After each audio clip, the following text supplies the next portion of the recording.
I want her to feel some pain. I want her to feel some pain like I felt pain. You're presumed to be the father. You have a legal obligation and a financial obligation to that child. What? I want her to feel some pain. I want her to feel some pain like I felt pain. Let's just laugh at him now. Hey guys, welcome back to 90 Day Fiance Happily Ever After Season 9 Episode 17. So today we're going to do Jasmine and Gino and Brandon and Julia. Okay, Jasmine and Gino first. So we're going to start off with Gino, and he tells us that the last time he and Jasmine spoke was when he told her that he was going to call immigration on her. And so now he's finally heading over to talk to a divorce lawyer. It's about damn time. Robert. Gino. How's it going? It's been a while. How you doing? It's been a minute, right? Yeah, definitely. I decided I want to speak with a divorce lawyer. I need to move forward in my life, see what my options are, because our relationship is over. It's done. So you're back here for another divorce, huh? Unfortunately, yes. What? Honestly, I forgot that he was married before. But he said that he was here 12 years ago when he got divorced from his first wife, and they were pretty thorough. And so because of that, he obviously wants the same lawyer again. And so the lawyer said that the first divorce was pretty easy, so this one shouldn't be any different. And Gino's like, oh, but it's gonna be very different. Huh? Jasmine's a freaking demon. Oh. This is gonna be ugly. With my first wife, we always got along. We never argued much. We lasted for 7 years. Over time, we kind of grew apart a little bit. And in the end, we ended up just mutually agreeing to getting a divorce. Damn. So he tells the lawyer that he and Jasmine were only married for 2 years, lived together for 10 months until she cheated on him, and then he kicked her out. And the lawyer's like, what? Cheated on you? And then Gino's like, wait, we did mutually agree to an open marriage, but she broke the rules and she used me for a green card. And so obviously I reported her to immigration. I am not letting up on the immigration fraud because I want Jasmine to be held accountable for her huge betrayal. Jasmine got her green card in hand and left. I would be happy if she gets deported. I think she deserves it. I want her to feel some pain. I want her to feel some pain like I felt pain. Do you have a moment to talk about our Lord and Savior, Jesus Christ? No! Okay. I'm gonna keep my mouth shut because y'all love jumping me when I say that it's not immigration fraud. Get him up, let him get up, let him get up, let him get up. Yeah, fight back, nigga! Fight back, nigga! Hold on. Fix yourself, cousin. But, well, 90% of you guys love jumping me. The 10% of you guys, y'all know my heart, okay? You guys know where I stand. Ooh. God. Get up. Damn. Anyways, his lawyer's like, oh, tell me more about this whole immigration fraud thing. So basically, I gave all the details to immigration, what happened, the cheating, and how she was pursuing this person when I submitted the green card. So I explained all the details of that, how she was cheating on me, when it started, and how it was linked to immigration. And so Gino said that he gave immigration all the details of her being with another guy right after she got her green card. And not only did he submit it once, but he submitted it twice. And the second time was because he had to update it and said that now she's pregnant with another man's baby and to move to Florida while she's still married to him. Like, he really emphasized on the whole, how could she like move to Florida while we're still married? But like, you kicked her out while you guys were still married, so she can do whatever she wants now. Sucks to be you, nerd. But his lawyer drops the same thing that Jasmine's lawyer dropped to her onto him. Are you kidding? No, I'm not, unfortunately That's for you. crazy. You have a legal obligation and a financial obligation to that child. What? I mean, come on. This is ridiculous. It is ridiculous because I'll be damned if I'm responsible for another man's baby. Whose goddamn white baby is that? Why aren't they updating these laws? It seems so dumb to keep it the same way as it is. Just update this shit.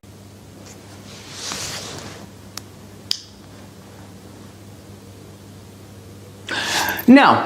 With this baby, you have an obligation until the baby turns 18 or graduates from high school. We're talking hundreds of thousands of dollars that you'll be paying in child support if you don't take action. She's up my life.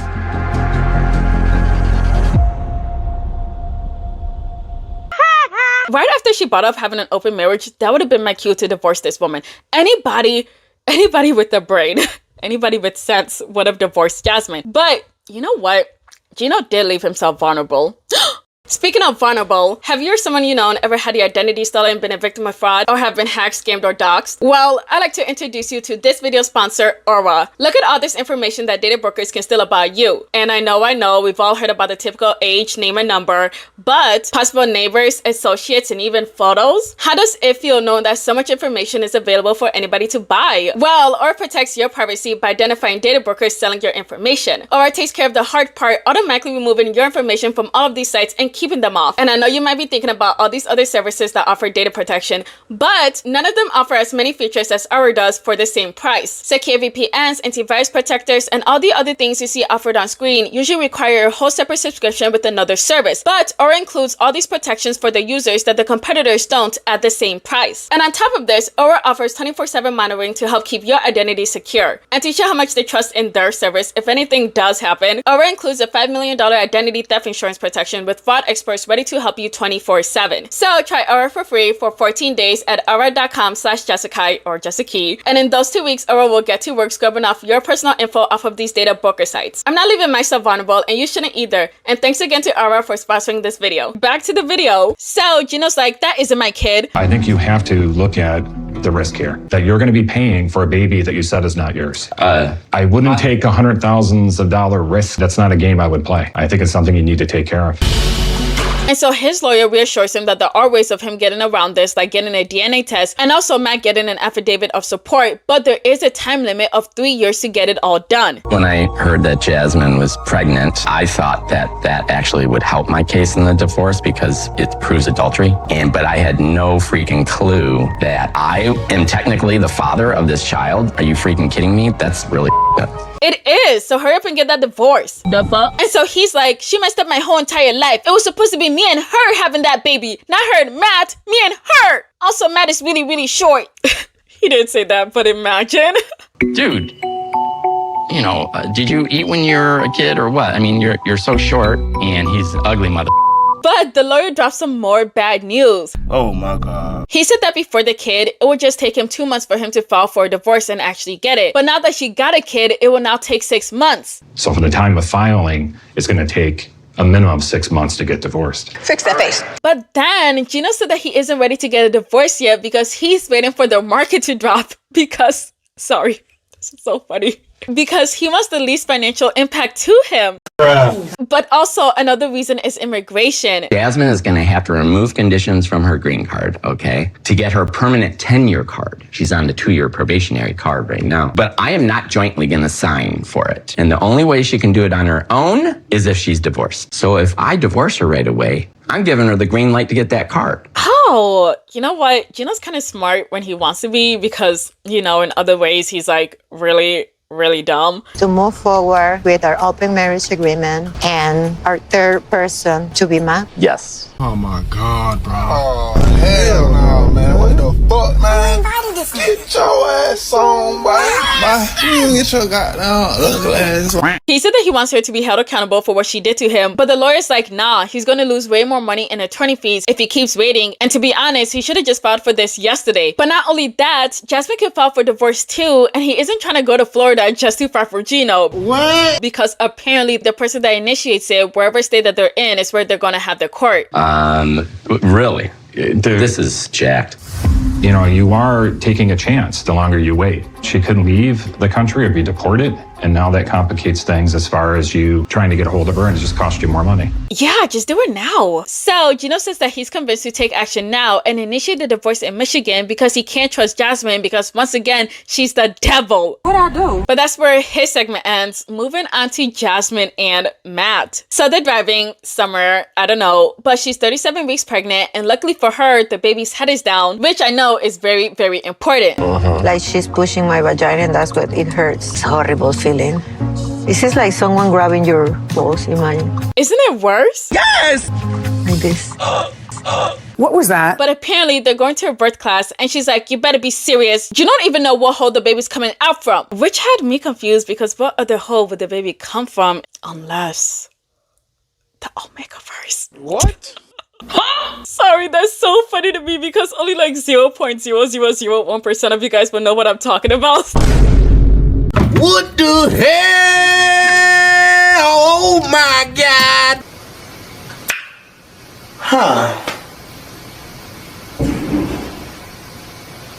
Anyways, they get to the class, and Matt still can't believe that this is real because he's actually going to be a father. Well, stepfather, because, you know, Gino's the father. I think the fuck not, you trick-ass bitch. I'm hoping to learn anything would be nice. How do I hold a kid? How do I feed it? Do I change its diaper? How often do I change it? When do you put it to sleep? How do you put it to sleep? There's a lot of variations that I didn't stop to think about. So hopefully they can just like dump this information on me and I'll learn something. I have a lot to learn. You sure do. I don't think a lot of people was educated. Anyways, the lady explains what to expect when the baby's coming out, and Jasmine's looking shocked like she didn't already have 2 kids. That's weird. And Matt is like, yikes, that's a pretty big baby. Like, yeah, it is. But Jasmine tells us that she wants unmedicated and a natural birth. But like, why? I really hope with this class that Matt can finally understand how intense it is gonna be, me giving birth. We're talking about unbearable pain. Right, so why would you make it harder for yourself? It doesn't add up. It doesn't add up. Imagine like a coconut is coming out of your penis. How would that feel, Matt? Probably very painful. But then they start talking about it tearing and, you know, hoping that doesn't happen because, my goodness. And how Matt basically got to help Jasmine stretch because if he doesn't, then she might tear from her vagina to her butthole and make one giant hole. And oh my gosh. Yikes. That would just be one giant hole. I don't know how you fix that.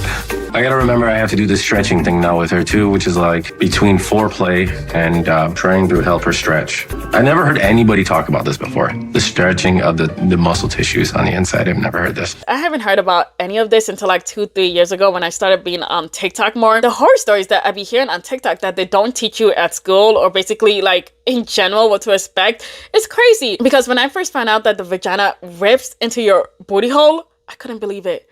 I was so shocked. I didn't even know that was a thing. Hey, Jesus Christ of Nazareth. Anyways, they then do this down and up touch thing, and Jasmine looks like she's about to have her freaking orgasm. Oh gosh, I love it. Yes, then keep going. That's what we're looking for. Some people like gentle touch, some people do not, and that's okay. I like rough. Oh!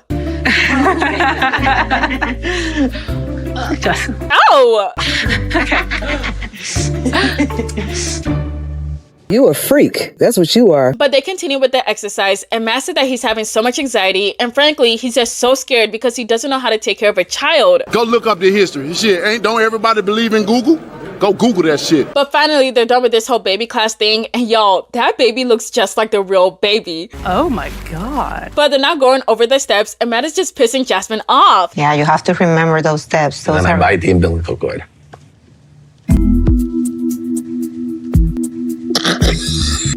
Why are you like this, man?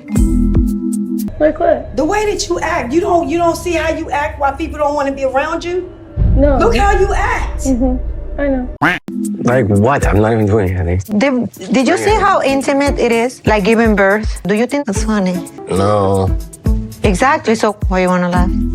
Damn, can he not laugh? No! But she's like, if he says it's fine, then I might just cut off his balls. And you know what? That's valid, because if I'm giving birth and my man isn't taking it seriously, then yeah, I would be pissed too. But he said that he's trying and she sees that, but she just wants him to take it seriously and just being a caring partner. All right. Look at me in the eyes. Yes, boss. She's right. I'm gonna have to step up and do my part, but there's a lot more stuff about this baby, and we've covered 5% in this class. I don't know anything. Nothing. What am I gonna do? Then go study. Damn, watch some videos. I don't know. That's called common sense. But it's a different day, and it's 1 a.m., and Jasmine thinks that the baby is about to pop. But they are 60 miles away from the birthing center, and y'all, her water already broke. And Matt is freaking out because the place is so far, and they probably should have just went to a hospital, which yeah, they probably should have. But he's scared because he doesn't want anything to happen to Jasmine or the baby. But fortunately for them, they make it, and it's 2 hours later, and y'all, she's giving birth, and oh my gosh.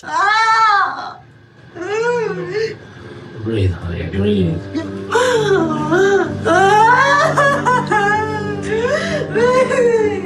Breathe, breathe. Oh my gosh, the more I watch, the more I'm just so afraid to give birth. She's coming. She's coming. She's coming.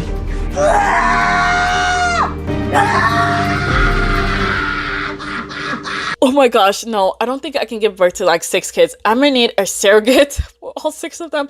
That's gonna be so expensive. Oh my gosh, I think it's worth it. But y'all, she's 8 hours into this torture and every scream sounds like her vagina is ripping. But finally, the baby comes out. Thank God. I love you. I love you, honey. Oh my gosh. My baby, my daughter. I imagine her in so many different ways, but none of them get even the closer to how perfect and beautiful she actually is. She looks like Matt.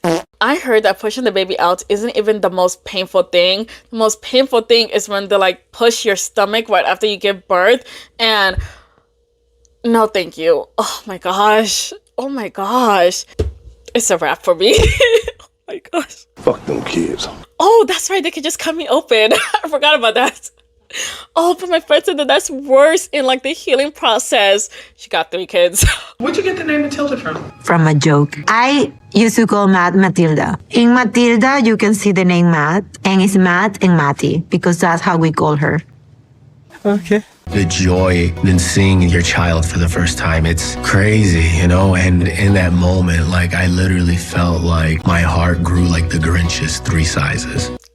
Okay. But they're happy because, duh, Matt is still scared, no shocker there, but he's so in love with his daughter, and it's just a really cute moment for the both of them. But that's where their segment ends. Moving on to Brandon and Julia. I thought that we would have to watch, like, the whole entire, like, trip or whatever, but fortunately for us, they skipped past all of that, and they showed us, like, a time-lapse of, like, the places that they've been, which, yeah, great. I don't want to sound like I'm jealous. I am. This place is a total sausage fest. I love it. But they're back 5 months later, and apparently they didn't even sell their apartment, so how did they get all this money? Somebody ain't doing the math right. Because we didn't sell Julia's apartment like we were planning to do, we had to come back from Europe early. I'm telling you, we should stay in Amsterdam and a little working, like a hooker. Them all legal. Ow! You don't say. Different age. Oh my God, this old lady, like, oh my gosh. I mean, what are you doing there? Yeah. Oh, never mind. She's probably 60. Damn. 16 still a hooker? You need to retire like 20 years ago. Wait, do you guys think that Summer is one of her customers? Out of pocket for that shit. Way out of pocket. What do you gain from that? But their trip was a success and they've been connecting and basically been banging because now she's pregnant. And obviously we already knew that, but you guys, their reactions are just so cute. You talking to somebody? Mother, what? A kidnap. Guess what? I'm swearing God, I'm not lying. Isn't that joke? Your heart? Yeah. Oh my God. Was this like a surgery or was this like a miracle? Because they didn't bring up her like going through surgery. Also, in their like little interview, he points to her stomach and talks about her being pregnant and she's telling him to hush. Thing comes out of there, you know? Which had me thinking, is she pregnant in the interview and we weren't supposed to know that? But you know, Brandon let it slip. But honestly, I think if it was like a big deal, they would have just like cut that part out. But anyways, they head to the doctor and she confirms that they didn't get the surgery. But instead, they went to get a third opinion. Them give us plan. I changed my diet. I started doing hormones and vitamins. And most important, counting ovulation tape. Oh. I just found this so funny because, you know, Brandon was forcing her to get surgery and now look, she didn't need to get surgery and it was a success. Obviously not everything's the same for everybody, but like I'm glad that she went to get like a third opinion and see like what other choices she has instead of just doing the surgery. Right here. That's your baby. Look how cute your little baby is.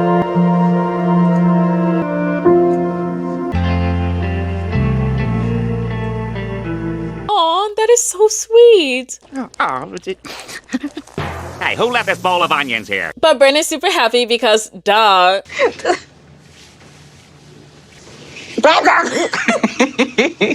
Don't touch my uterus. Okay. Julia. But Brandon says that he wants to be a dad just like his dad. And I'm hoping the supportive parts and not, you know, the overbearing parts. Ow! But then they go baby shopping. Well, they were trying to go baby shopping, but Julia stopped him because apparently it's a superstition back in Russia not to do that until after the first semester. I'm like, damn, okay. That's weird. But now they head into a restaurant because Julia's having some serious pregnancy cravings. Lollipop really helped me with my nausea. Brandon trying to give me his lollipop. Sucking on stuff helped reduce the nausea. I mean, all I'm ever trying to do is help you out, you know what I mean?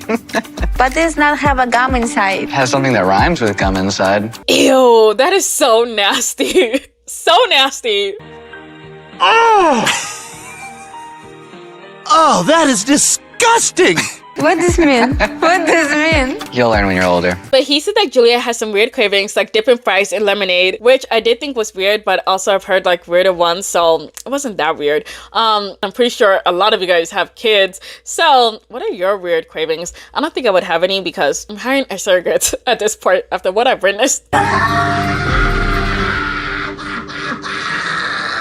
It's definitely a no for me, dog. You're having a lot of changes now, and you're grown in some of my favorite areas, you know? Right, So it's becoming noticeable, Julia. So I think it's time to tell my parents. Oh, thank God. Why did I think he was gonna tell her to lose weight? But Julia's like, no, because his mom's gonna make sure everything goes her way. And like, yeah, that's true. But he wants to tell them so they'll stop being mad at him, which is so dumb. You're mentally ill. But Julia says that she wants to tell them after her first trimester. And he's like, what if they find out before that? And she's like, ugh, they need to learn to mind their own business and not to push me. And we need to learn to be parents. We could use the support, you know? Give my parents time to like plan for this, give us advice. There's so much we don't know about having babies. Go Google that shit. Betty, she will be overstepping, and now I'm pregnant. I doesn't want, she will be telling me what to do. She told me like where to go, and she will be suspicious what I'm doing. You know what? I do see both their sides here, but I feel like it just makes more sense to tell them after their first trimester so Julia can like take a breather and not deal with them like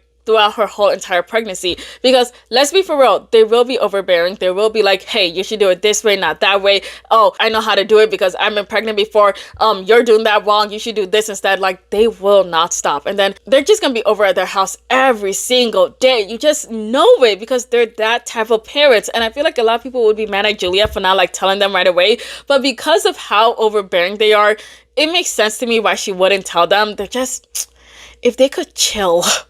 All they need to do is chill. I'm pretty sure she would love to have them over, but they're just so annoying. Yeah, it's true. Ask about it.